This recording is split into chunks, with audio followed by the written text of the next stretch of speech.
All right, welcome into the 305 guys on the 5 Reasons YouTube channel. Make sure you hit like, subscribe, turn the notifications on. I'm Ethan Skolnick, and follow me at Ethan J. Skolnick on 5 Reasons Sports. We got Alex Donno. You can follow him at Alex Donno. We're going to talk Dolphins today. We're sponsored here by Better Edge. Use the code 5RSN. That's the number 5, and then RSN. Get $20 to play right away. No catch on that. This is legal in the state of Florida. What makes it different from the other places that are legal to bet? Well, there's no VIG here. Well, that means basically that you're not just paying the house for nothing.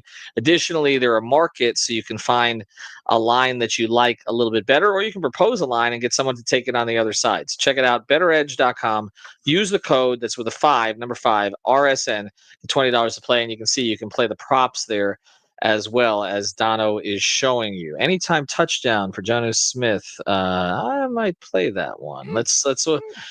We'll take a look. All right, so we're going to talk about a hopeless exercise today, Donno. I mean, this is kind of like how do you want to be slaughtered? Like, what is preferable for you? I mean, gunshot. How do you want this to happen? Do you want this to be quick, or do you want this painful and slow? Because it feels to me like we're like celebrating the possibility that the Dolphins go into the playoffs so that they can lose by 3 touchdowns in the cold weather to either Buffalo, Kansas City, Pittsburgh, or Baltimore. Because I'm looking at the standings. The Dolphins cannot possibly. Can we agree on this? There's no way the Dolphins are getting past the 7 seed, right? No, there's no way. They've just got to hope.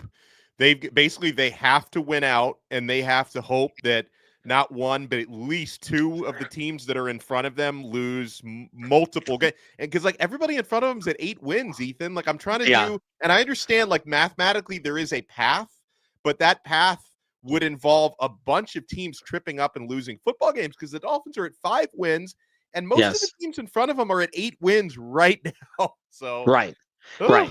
And Tua taking responsibility for missing time, which was kind of him. But ultimately, they had to win a couple of these games that they didn't win since he's come back, and they haven't. They're 3-3 since he came back. So let's go over it right now so people understand. So the Chiefs, this is the most fraudulent 11-1 in history, but whatever. They're 11-1, even though their point differential is a plus 54. Do you know how hard that is to do? It basically means they're beating teams by an average of under a touchdown, but doing it every single game. Yes. It feels a lot like my Miami Hurricanes before they lost a couple games. Yes, and the Chiefs are going to lose out on the playoffs due to Alabama as well. And then you have the Bills, who have been much better than the Chiefs this year. They've won 7 straight. They've beaten the Chiefs. They're 10-2, and their point differential is a plus 131. So there's no comparison. The Bills have been better than the Chiefs this year in everything but record. Okay, now you're not catching. Obviously, the Dolphins aren't catching the Bills. They've already lost the division to them. So 1 and 2 seeds are out. All right, currently, the Steelers are going to win their division, or the Ravens, and likely the winner of that division will probably get the 3 seed. The Texans, I guess, it's funny because Stroud hasn't been very good this year. Somehow the Texans are actually my fantasy quarterback. Somehow they're 8-5. Their point differential is a plus 20, but that division sucks. So they're 8-5, but more likely the winner of whoever comes out of the Steelers-Ravens battle here, probably the Steelers, is going to get the 3 seed, and then likely the Texans get the 4. Okay, so now we're at the 5 seed, and as you mentioned, this is where we get into these teams with 8 wins. The Ravens have 8. They're 8-5. The Chargers have 8. They're 8-4. The Broncos have 8. They're 8-5. And as you mentioned, the Dolphins basically need they need essentially at least one of those teams to drop out, and they also though need the Colts, who are 6-7, not to keep winning. And so this is where it gets complicated, because I'm going to look at the schedule here, and the Broncos have a bye this weekend, but then they play the Colts. The Colts, on the other hand, I haven't checked what they have this weekend. The Colts also have a bye, and then they play the Broncos. Okay, so we're not going to get any resolution on this week. So I guess conceivably you could say, well, this is a good thing for the Dolphins. They can gain a half game on these 2 teams and be a full 2 games behind each. But as you're looking at the conference record, and I'm diving at the Colts are 5-4. The Dolphins can get to 5-4 this weekend, which would actually put them ahead. But the Dolphins play Denver? No, they haven't. No, they haven't played Denver. No. The Colts. They lost. I wish we'd like last year we could do that again. Hang 70 on them. Right, but that would be nice. Yeah, this year it takes 8 weeks to get 70 points. Denver, but they've already lost the tiebreaker against the Colts. Yeah. So the natural thing would be to root for the Colts to beat Denver next week, because at least you drop Denver down. But if that happens, then the Colts have moved further up on the Dolphins, and they have a tiebreaker on the Dolphins. Oh, that's rough. So how many different languages can we say they're fucked in?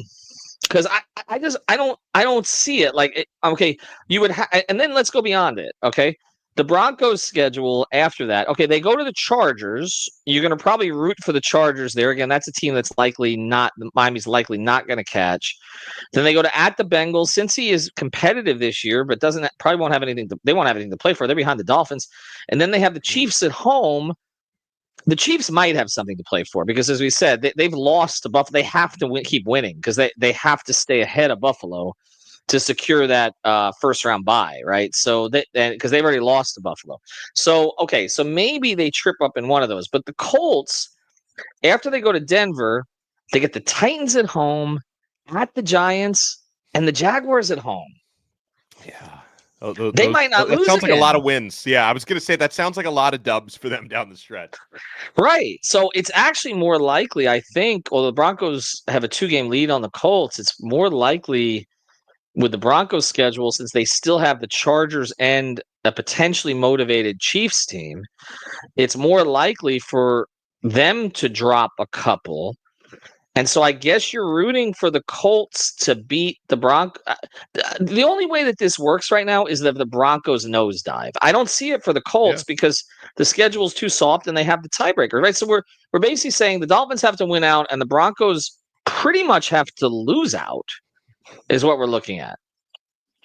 And not to mention, the part of that scenario that it's easy for fans to just kind of assume it's going to happen, but it's probably not, is the Dolphins have to win out, Ethan. And let me look at and there's obviously there still are winnable games left, including this weekend. But the idea of going 5-0 the rest of the way, I'm not sure if I'm buying into that. So the Dolphins should beat the Jets at home this weekend. At Houston is not going to be an easy game. It would shock me if we win. Versus San Francisco, that's going to be a tough game no matter where. Niners going to need that game. Niners are going to need that game. Yep. So I mean, at Cleveland, they should beat Cleveland and they should sweep the Jets this year. So like you're looking at like a probable 3-5, probable 3-2, a possible 4-1 the rest of the way, but even 4-1 the rest of the way is more than likely not enough. And so 4-1 this is going to be the ultimate frustration because 4-1 would get you to 9-8, and we'd hear all this stuff about how they turned it around, they were going the right direction, and just fell short. Dolphins pass this comes from Inday. Dolphins path is determined by their lines only combination of teams that are playoff worthy and nuts. Well, right, and see, this is why, like, to me, Donno, there's no chance they beat San Francisco. No. Even with McCaffrey's injury, even with some of the other injuries, San Francisco on both lines, I just think is going to destroy Miami. I just don't see it. I think they're too physical for them. And I don't think that Cleveland game is any gimme because, honestly, Jameis has kept them interesting and competitive. They're more dangerous with him than they were with Watson. I mean, so I don't know. I want to be more optimistic about this, but the reality was I think they knew what was in front of them. They had to win out. And I watched that game last night, and I know I was a little premature on this on Twitter because at the time Green Bay was really struggling, and then they picked it up and made it a very competitive game and ended up scoring 30, 21, 28 or something along those lines. But I just watched the way that Detroit, even with like 6 starters missing on defense, mostly handled the Packers for a good portion of that game until that one stretch where the Packers scored the 2 quick touchdowns. And one was off an interception. And I'm just like, they're just not in the same ballpark. Like, it's just, we're trying to, and so I guess on the other side is what I want to get to you with this is it even good for the Dolphins to win these games? Because I feel like there's going to be this false hope going into the offseason, which is not productive, when the reality is the Dolphins just aren't a good enough football team right now. Do you want to get to a great sponsor of the 5 Reasons Sports Network? You know what's not good enough? Leaks in your place. Your home of business, your home or your business. If you've got water damage, mold damage, leaks, anything like that, reach out to our friends at Water Cleanup of Florida. You can find them at WCUFL.com. Again, that's WCUFL.com. More than 100 5-star reviews on Google. They'll do everything for you, from the leak detection, the damage assessment, the water mitigation, the dry out, the rebuild, all of it based in Boca Raton. They service the entire Tri-County area, though they even go outside our 3 counties. They've helped a lot of people in the west part of the state, the central part of the state, the northern part of the state after hurricanes. But again, you don't need a hurricane in Fort Lauderdale for it to flood. Trust me, I live downtown. So check it out. Water Cleanup of Florida. Reach out to them, WCUFL.com. Again, that's WCUFL.com. If you've got the schmutz, they got the guts. All right, Donno, let's start here. Does either of us have the guts to say the Dolphins make the playoffs? No, they're not going to make it. Agreed. So if that's the case, is it better for them to go, say, 4-1 and finish 9-8, or just finish this thing out at 2-3? And not that they'll do it intentionally, but you know what I mean. 2-3, end up 7-10 on the season, and go into the offseason with realistic assessments of where they actually are? Oh, this is so hard for me because, and this is not the same conversation as tanking or not tanking. Let me be clear, because we feel that whatever is going to happen is going to happen, right? I want to make that delineation, because if anyone hears me say that, hey, it'd probably be better if they, go 2-3 rather than 4-1, and even if they go 5-0, there's no guarantee they make it into the playoffs. Is the bottom line. So, just for the reality of the situation, Ethan, because we have been just in a, for so many years, we were just in a perpetual state of mediocrity. And then we finally hit the reset button, but just hitting the reset button is not a guarantee you get it right. Because unfortunately, and I hate to say this, but clearly Chris Grier did not get it right, or the Dolphins would not be in the situation that they're in right now. So, yeah, I'm leaning over to the side of the fence where if the Dolphins do go 2-3 and they miss the playoffs by a margin where there is an understanding from Stephen Ross, and God bless Mr. Ross, he's put a lot of money, a lot of time, a lot of emotional energy into this franchise since he bought it from Wayne Huizenga. He just wants to win. The guy, he'll probably, I think rich people live longer lives than normal people, so he'll probably live into his hundreds, but he's an octogenarian right now. This guy just wants to win a championship. So I need Stephen Ross to understand that, unfortunately, you're going to have to face some hard truths this offseason, which I believe will mean making a change at general manager and, probably hitting a few reset buttons within reason. I mean, I'm not, saying you have to cut Tua or something, although, I wouldn't mind seeing my guy Cam Ward wearing aqua and orange. That's not going to be our fate.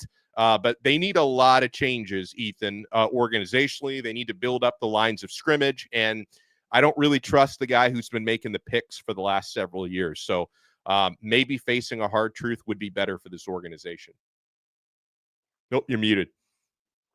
I kind of feel, Alex, like they and the Heat are in a similar situation where it needs to be obvious.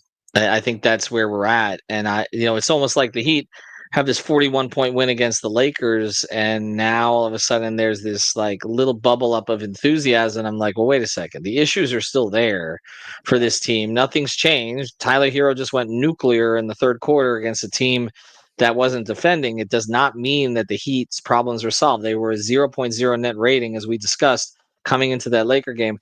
And I feel like the Dolphins are kind of in the same place. The Panthers are the only one to me right now that they get the benefit of the doubt. If they're struggling in the regular season a little bit, and they had a little bit of a dip, and they won a couple of games at home, and then they picked it up, and we saw last night they had to score a bunch of goals.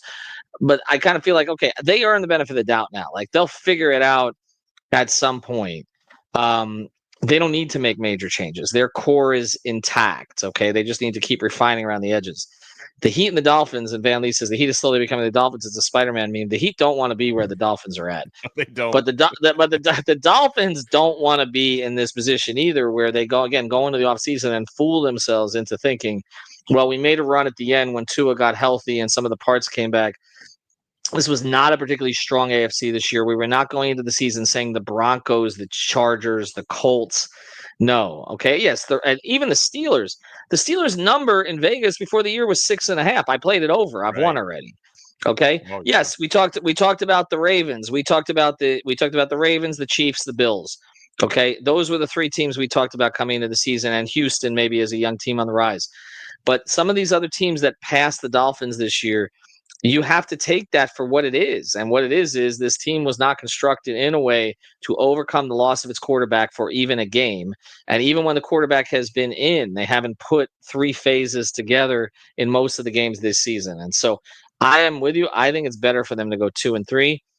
Finish this thing in a realistic sense. You are what your record says you are. And this is, to me, is not a 9-8 or 10-7 team this year. It's just not. I said 11-6 before the year, Donno. I'm already wrong. Same. But what we saw on the paper on the field was not that, and they're not going to make the playoffs anyway. So again, you don't tank on purpose, but I would play young players. I Right. think you got to get a sense of what you have coming into the offseason. All right, Donno, we appreciate it.